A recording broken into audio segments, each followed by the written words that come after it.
Listen, your teammates are not the reason why you're losing games. Let me explain. In this video, I've included 3 different ways you can improve and reach that rank in almost any game you want. Starting off with the first one, we're going to call it the 33% rule.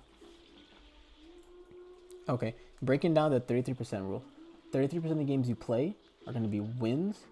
The other 33% are going to be losses. No matter what you do, you're going to win those and you're going to lose those no matter what you do. And the last 30% are games that you decide the outcome. You decide whether your performance and how you play is whether a win or a loss. Now, I say this rule because a lot of people struggle with inconsistency in games. They have a streak of winning games and losing games, and they can never seem to climb. They always think they're in some type of elo hell, which in very, very rare cases, elo hell do exist, but 9 times out of 10, you're not in elo hell. You're just very inconsistent. The inconsistency stems from trying to do the same thing from game to game. There's 3 different games. One game where you lose no matter what. All you can do is try your best and hope for some miracle to happen. And the ones where you win no matter what. So this means you cannot do the same exact thing every single game and expect to win. What you must keep in mind is that everything you do for one game will not work for another game. One game that caused you to lose might cause you another game to win.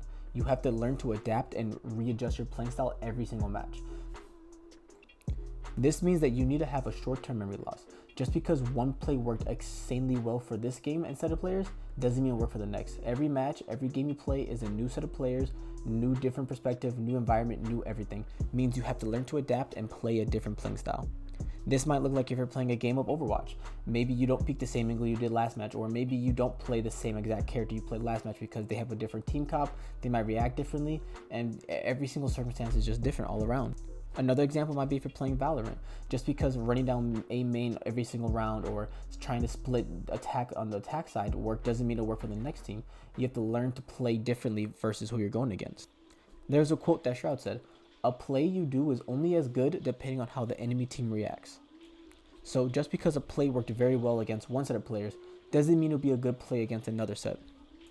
Okay. Looking into the second way to improve is going to be VOD review and drowning yourself with content of what you're trying to improve at. So when I say drown yourself with content, I mean drown yourself. Watch every YouTube video possible, TikToks about it, funny videos about it, anything you can about it, just to get your mind used to seeing every little detail about the game you're trying to improve at. There's no real reason for this one. It's more so just a logical and experience reason. I noticed that when you see things, you might see a play you like in a funny video that you want to try out, or you might see a different tactic that might work in one game that you might see someone try doing on you. Little things like that add up to be a great improvement in the long run. And the other side of that is that if you have, let's say you play Valorant and you want to be a Killjoy main, you watch the best Killjoy player or you watch a Killjoy player that's a higher level than you get to learn from them and steal what they do. This isn't school and there's no plagiarism. If you see a play someone does or a playing style or an angle they hold, try and mimic it and try to include it into your own gameplay.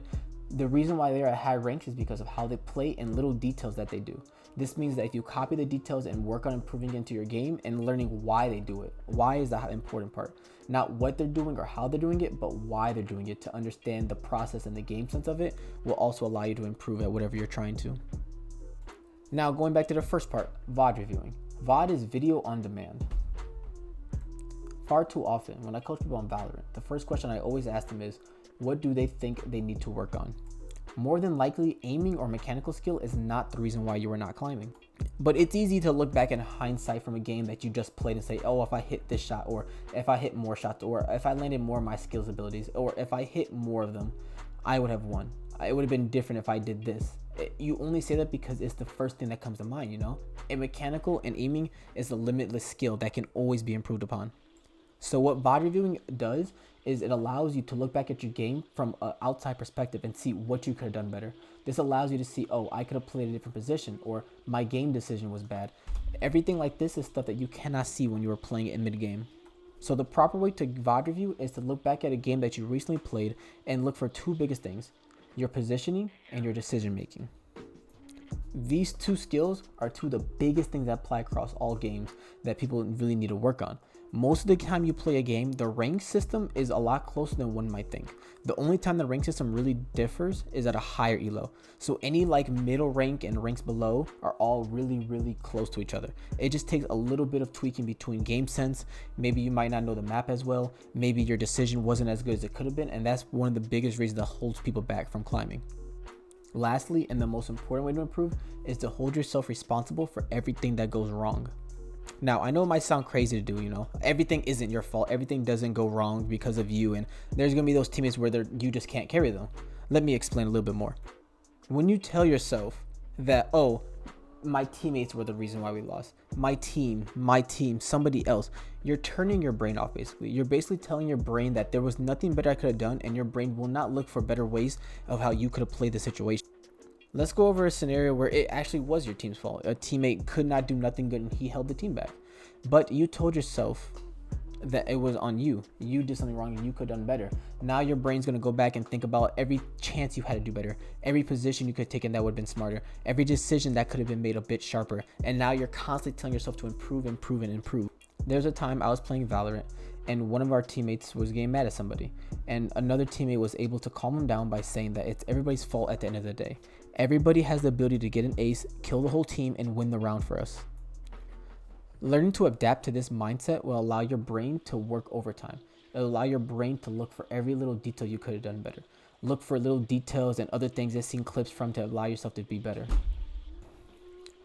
Although this is one of the best ways to improve at any game, you have to still be careful. It's a double-edged sword, and you don't want to take it too far to the point where you don't want to play because you feel like you're holding your team back. You have to have it as a way to kind of keep your mind in check and allow yourself to look at every single possibility you could have done better. No matter how good you did, you could have still been a bit better. You could have made a sharper decision, and you could have looked at things differently. Having this mindset will put no limit on what your abilities will be capable of. It'll allow you to see everything for what it is and improve at a crazy rate. So to sum up all 3 ways to improve, the first one is the 33% rule. You need to try your absolute hardest every game, and especially those when you feel like it's so close and you can make the difference in the game.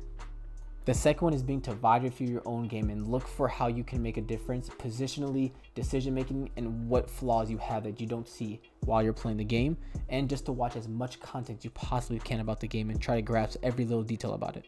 And lastly, change your mindset.